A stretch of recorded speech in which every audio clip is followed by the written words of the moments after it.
நம்ம தொடர்ந்து ஈரான் மற்றும் இஸ்ரேலுடைய நிலவரங்களை பார்த்துட்டு இருக்கோம். இன்னைக்கு வந்திருக்கக்கூடிய ரொம்ப முக்கியமான தகவல் பாத்தீங்கன்னா, அலி லாரிஜானி அவர்கள் பாத்தீங்கன்னா இறந்துட்டாங்க அப்படிங்கக்கூடிய ஒரு தகவல் வந்திருக்கு. இவருதான் பாத்தீங்கன்னா சுப்ரீம் நேஷனல் செக்யூரிட்டி கவுன்சிலுடைய தலைவராக இருந்தாங்க. கிட்டத்தட்ட ஆயத்துல்லா கொமேனி அவர்கள் இறந்ததுக்கு பின்னாடி இவருதான் பொறுப்பேற்றுக்கிட்டாரு.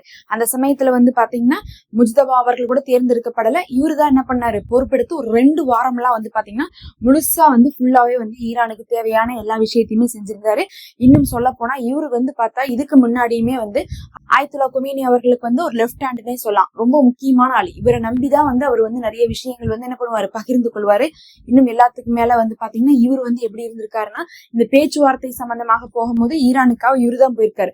அந்த யுரேனியம் என்ரிச் பண்றதாகட்டும், அது இல்லாம பாத்தீங்கன்னா இப்ப கடைசியா தாக்கும் போது கூட என்ன பண்ணிருந்தாங்க, சமாதானத்துக்குன்னு கூப்பிட்டு 3 நாள் பேசிட்டு தானே தாக்குனாங்க. அந்த சமயத்திலயும் இவருதான் போய் கலந்துருந்தாரு.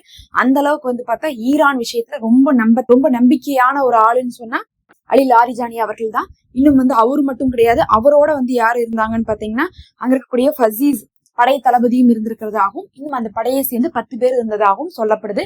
அதாவது இந்த ஃபசீஸ் அப்படின்னு சொல்லக்கூடிய இந்த படை அப்படிங்கிறது அலி லாரிஜானி அவர்களுடைய தலைமையில இயங்கி கொண்டிருக்கக்கூடிய ஒரு படை. இது பார்த்தா யாரெல்லாம் தன்னார்வலராக ஈரானுடைய நாட்டுக்கு உதவி செய்யணும்னு நினைக்கிறாங்களோ அந்த நாட்டுடைய இளைஞர் படை அதுல சேர்ந்துக்கலாம். அப்படி பார்க்கும்போது அதுல பாத்தீங்கன்னா கிட்டத்தட்ட 4.5 லட்சத்துக்கும் அதிகமானவங்க அதுல இணைந்திருக்காங்க. அதுல இருந்த ஒரு முக்கியமான 10 பேரும் பாத்தீங்கன்னா இருந்திருக்கிற இடத்துலதான் இப்ப தாக்குதல் நடந்திருக்குது அப்படின்னு சொல்லப்படுது. ஃபர்ஸ்ட் இது எப்படி நடந்துச்சுன்னு சொல்லிட்டு பார்க்கும்போது இஸ்ரேல் தான் இதுவரையும் கிளைம் பண்ணிருக்காங்க. ஆனா ஈரான் இதற்கு மறுப்பு தெரிவிக்கல. அதனால பாத்தீங்கன்னா கிட்டத்தட்ட உறுதியாக்கப்பட்ட செய்தி மாதிரி தெரிகிறது. நேரடியாக ஈரான் அறிவிச்சிட்டாங்களான்னா அறிவிக்கல. ஆனா ஈரான் பாத்தீங்கன்னா இந்த செய்தி இதுல இருந்து கிட்டத்தட்ட நாமளும் வெயிட் பண்ணிட்டே இருக்கிறோம். 12 மணி நேரமாக வெயிட் பண்ணிட்டு இருக்கோம். ஏன்னா இஸ்ரேல் ஒரு செய்தியை சொன்னா அதை நம்ம நம்பவே மாட்டோம். நம்ம ஏற்கனவே பல தடவை பார்த்திருக்கோம். காசாக்குள்ள சின்வாரு அதுக்கப்புறம் எல்லாரையுமே பாத்தீங்கன்னா இவங்க ஒரு தடவை இல்ல 200 தடவை அறிவிச்சுட்டாங்க இறந்துட்டாங்கன்ட்டு. அதனால பாத்தீங்கன்னா நம்ம என்ன பண்றோம், பொறுமையா தான் இருந்தோம் ஈரான் தரப்புல இருந்து என்ன சொல்றாங்கன்னு பாக்குறதுக்கு. ஆனா ஈரான் பாத்தீங்கன்னா அதுக்கப்புறம் ஒரு போஸ்ட் கூட போட்டிருக்காங்க. ஆனா இதை பத்தி பாத்தீங்கன்னா அறிவிக்கல. இதை பத்தி அறிவிக்கல அப்படிங்கறதுனால அல் ஜசீராலேயே என்ன போட ஆரம்பிச்சிட்டாங்கன்னு பாத்தீங்கன்னா, இஸ்ரேல் கிளைம் பண்றாங்க அப்படின்னு சொல்லிட்டு பிரேக்கிங் நியூஸாவே போட ஆரம்பிச்சிட்டாங்க. இல்லாட்டினா இது ஃபேக் நியூஸ், இது ராங்கா கிளைம் பண்றாங்கன்னு போடுவாங்க. அந்த மாதிரி போடுறதுக்கான எந்த ஒரு விஷயமும் இல்லாதனால என்ன ஆயிடுச்சுன்னா, அல் ஜசீராவே பாத்தீங்கன்னா இன்னும் ஈரான் வாயை திறக்கல. அதே சமயத்துல இஸ்ரேல் சொல்லியிருக்காங்க கிட்டத்தட்ட நடந்திருக்கிறதுக்கான வாய்ப்புகள் இருக்குன்னு சொல்லிட்டு தான் இந்த செய்தி மூவ் ஆயிட்டு இருக்கு. செவ்வாய்க்கிழமையுடைய இரவுல பாத்தீங்கன்னா 12 மணிக்கு மேலதான் இந்த வீடியோவை செஞ்சுட்டு இருக்கேன். இதுவரையும் பாத்தீங்கன்னா ஈரான் கிளைம் பண்ணல அப்படிங்கறத நான் சொல்லிடுறேன். அதே நேரத்துல மறுக்கவும் இல்லை அப்படிங்கறதுனால இது உண்மையாக இருக்கிறதுக்கான நிறைய வாய்ப்பு இருக்கு. அடுத்து இதுல என்னதான் நடந்துச்சுன்னு பாத்தீங்கன்னா அதை பத்தி இஸ்ரேல் தெளிவா சொல்றாங்க. எப்படி ஆயத்துல்லா கொமேனி அவர்கள் இறந்த போது சொன்னாங்களோ, நாங்க கண்டிப்பா கொமேனியை என்ன பண்ணிட்டோம், அசாசினேட் பண்ணிட்டோம். அதுக்கு பாத்தீங்கன்னா அங்க இருந்த எங்களுடைய தளபதி என்ன பண்ணிட்டாங்க, அவங்களுடைய போட்டோவே பாத்துட்டாங்க அப்படிங்கிற மாதிரி சொல்லியிருந்தாங்க. அதேதான் இங்கேயும் நடந்திருக்குது. அததான் சொல்றாங்க. அதாவது நெத்தன்யாஹுடைய தரப்புல இருந்து என்ன சொல்லப்படுதுன்னு பாத்தீங்கன்னா, இஸ்ரேலி கார்ட்ஸ் அலி லாரிஜானி அவர்கள் இறந்ததே பார்த்து உறுதி செய்ததாக இப்ப தகவல் வந்திருக்கு. அப்படின்னா என்ன அர்த்தம்னா, இவங்க தாக்கி இருக்காங்க, அங்க இறந்திருக்காங்க, இறந்ததையும் என்ன பண்ணிருக்காங்க, அவங்க தகவலை எடுத்திருக்காங்கன்னு அர்த்தம். நேரடியா யாரு போய் பார்த்திருப்பான்னு பாத்தீங்கன்னா, நேரடியாலாம் யாரும் போய் பார்த்துக்க மாட்டாங்க. அங்க ஸ்பை இருக்காங்க. அதை வச்சுதான் இவங்க என்ன பண்ணிருக்காங்க, உளவாளிகளை வச்சுதான் இவங்க சாதிச்சிருக்காங்க. அதுலயும் பாத்தீங்கன்னா இது ஒரு பிரைவேட் ஹவுஸ்ன்னு சொல்லப்படுது. அவங்களுடைய ஒரு முக்கியமான இடத்துல, அதாவது வீடு மாதிரி என்ன பண்ணிருக்காங்க, அப்பப்ப தற்காலிகமா இவங்களை இடம் மாத்தி வச்சிருந்திருக்காங்க. இஸ்ரேல் கண்டுபிடிக்க கூடாதுங்கிறதுக்காக பங்கருக்குள்ள அங்க இங்கன்னு வச்சாலும் சரி, அதையெல்லாம் கண்டுபிடிச்சிட்டு தான் இருப்பாங்க. இன்னொன்னு பங்கர் பிளாஸ்ட் போட்டுட்டு தான் இருப்பாங்கன்னு சொல்லிட்டு அவங்களுக்குன்னு சொல்லிட்டு தனியா என்ன பண்ணிருக்காங்க, ரகசிய குடியிருப்பு கொடுத்திருக்காங்க. அந்த குடியிருப்புல அவரும் இருந்திருக்காரு, அவருடைய மகன் இருந்திருக்காங்க. இன்னும் நம்ம சொன்னோம் பாருங்க, இந்த ஃபசீஸ் படை தளபதி இருந்திருக்காரு, அது கூட ஒரு 10 பேர் இருந்திருக்காங்க. அந்த வளாகத்துக்குள்ளேயே அவங்க வண்டியை எடுத்துட்டு கிளம்பிட்டு இருக்கக்கூடிய நேரத்துல தாக்குதலை பண்ணியிருக்காங்க. அந்த இடத்துல இருந்த இத்தனை பேருமே இறந்திருக்காங்கன்னு சொல்லிட்டு தகவல் வந்திருக்குது. அதே சமயத்துல பாத்தீங்கன்னா இதை யார் போட்டு கொடுக்காங்க அப்படின்னு சொல்லிட்டு நேரடியா சொல்லாட்டினாலும், ஈரான் இன்னைக்கு இந்த செய்தி வந்ததுக்கு பிறகு இந்த செய்தி பாத்தீங்கன்னா ஸ்ப்ரெட் ஆயிட்டு இருக்கும் போது இது இல்ல ஆமா அப்படின்னு கிளைம் பண்ணாம நேரடியா என்ன சொல்லுவாங்கன்னா, நாங்க 500 உளவாளிகளை நாங்க கண்டுபிடிச்சிருக்கோம், அவங்கதான் எங்களுடைய தலைவர்களுடைய தகவலை எல்லாம் பரிமாறினாங்க அப்படின்னு சொல்லிட்டு என்ன பண்ணிருக்காங்க, இன்னைக்கு ஈரான் அனௌன்ஸ் பண்ணிருக்காங்க. இதே பாத்தீங்கன்னா ஆயத்துல்லா கொமேனி அவர்கள் இறந்த போது கூட முதல்ல ஈரான் என்ன சொன்னாங்க, இல்ல அப்படிங்கறத சொல்லிட்டாங்க. அவர் உயிரோட தான் இருக்காரு, நலமா தான் இருக்காரு அப்படின்னு சொல்லிட்டு சொன்னதுக்கு பிறகுதான் அதுக்கு பிறகு அதிகாலையில தான் அறிவிச்சாங்க. ஆனா இது பாத்தீங்கன்னா மறுக்கவே மாட்டேங்கிறாங்க. அப்படின்னா என்ன இது உறுதியாவே இருக்கிறதுக்கான வாய்ப்பு இருக்குன்னு சொல்லிட்டு நமக்கு தெரியுது.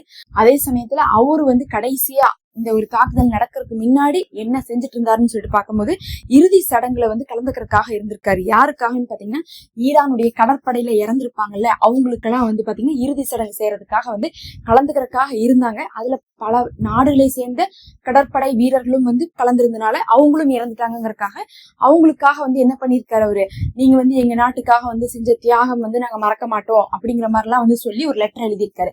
ஆனா இந்த லெட்டரை வந்து எழுதியிருக்காரு சரி, இறுதி சடங்குல வந்து கலந்துக்கிட்டாரா அப்படின்னு கேட்டீங்கன்னா அதுக்கு முன்னாடி இந்த விஷயம் நடந்திருக்கு. அதனால அவர் இறுதி சடங்குல கலந்துக்கிட்டாரா கலந்துக்கலையாங்கிற தகவல் கூட வெளியே வரல. அலி லாரிஜானி அவர்கள் வந்து பாத்தீங்கன்னா அவங்களுடைய பேஜ்ல வந்து அந்த லெட்டரை போட்ட மாதிரி காமிச்சிருக்காங்க. அதாவது வந்து அவர் இறந்துட்டாருன்னு செய்தி வரக்கூடிய நேரத்துல என்ன பண்ணிருக்காங்க, இதை வந்து போட்டிருக்காங்க. இதை வச்சு நம்ம வந்து அவர் உயிரோட இருக்காருன்னு நம்ம சொல்ல முடியாது. ஏன்னா வந்து பாத்தீங்கன்னா எந்த இடத்துலயும் அவர் உயிரோட இருந்திருந்தாங்கன்னா ஈரான் வந்து என்ன பண்ணிருப்பாங்க, அதை மறுக்கிறதுக்கான நிறைய வாய்ப்பு இருக்கு.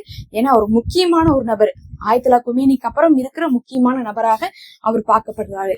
இதோட சேர்த்து இன்னொரு முக்கியமான விஷயம் கண்டிப்பா வந்து பாத்தீங்கன்னா நமக்கே மண்டையெல்லாம் பிச்சுக்குன்னு தான் சொல்லலாம்.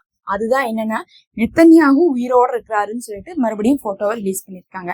அதாவது வந்து இந்த தகவலை வந்து என்ன பண்றாங்கன்னா, நெத்தன்யாகு வந்து போன் பண்ணி அமெரிக்கால ட்ரம்ப் கிட்ட சொல்ற மாதிரி போட்டோவை காமிச்சு பாருங்க நெத்தன்யாகு உயிரோட தான் இருக்காங்கன்னு சொல்லிட்டு இஸ்ரேல் வந்து கிளைம் பண்ணிருக்காங்க. இப்ப என்னன்னா இஸ்ரேல் வந்து ஒரே இதுல வந்து இந்த பக்கம் வந்து இவரை நாங்க வந்து என்ன பண்ணிருக்கோம், அழிச்சிருக்கோம்னு கிளைம் பண்ணிருக்காங்க. மறுபக்கம் பாத்தீங்கன்னா நெத்தன்யாகு உயிரோட இருக்கிறாங்க அப்படிங்கறதையும் வந்து கிளைம் பண்ணிருக்காங்க. இப்பதான் நேத்து என்ன பண்ணாங்க, முந்தா நேத்து என்ன பண்ணாங்கன்னா காஃபி குடிக்கிற மாதிரி ஒரு வீடியோ விட்டுருந்தாங்க.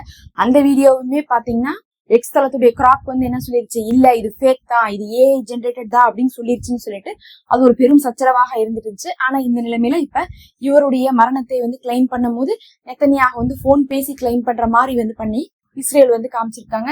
எதுக்கு இவங்க வந்து திரும்ப திரும்ப போட்டோவையும் வீடியோ மட்டுமே விடுறாங்க, நேர்ல வர மாட்டேங்கிறாரு, பிரஸ் மீட் கொடுக்க மாட்டேங்கிறாரு, லைவுக்கு வர மாட்டேங்கிறாரு அப்படிங்கிறது எல்லாருக்குமே ஒரு சந்தேகம் இருந்து கொண்டுதான் இருக்குது. இன்னும் வந்து பார்த்தா ரொம்ப முக்கியமாக இப்ப அலி லாரிஜானி அவர்கள் இறந்துட்டாங்களே, இதோட வந்து ஈரான் முடிஞ்சிருச்சான்னு கேட்டா அந்த மாதிரிலாம் எதுவுமே இல்லை. ஏன்னா கோமேனி அவர்கள் இறந்த போது இவர் இருந்தாரு, இவருக்கு அப்புறம் யாரு அவருக்கு அப்புறம் யாருன்னு சொல்லிட்டு ஏற்கனவே வந்து தீர்மானிக்கப்பட்டிருக்கனால இதனால போர் எந்த விதத்திலையும் பாத்தீங்கன்னா அஃபெக்ட் ஆகாது.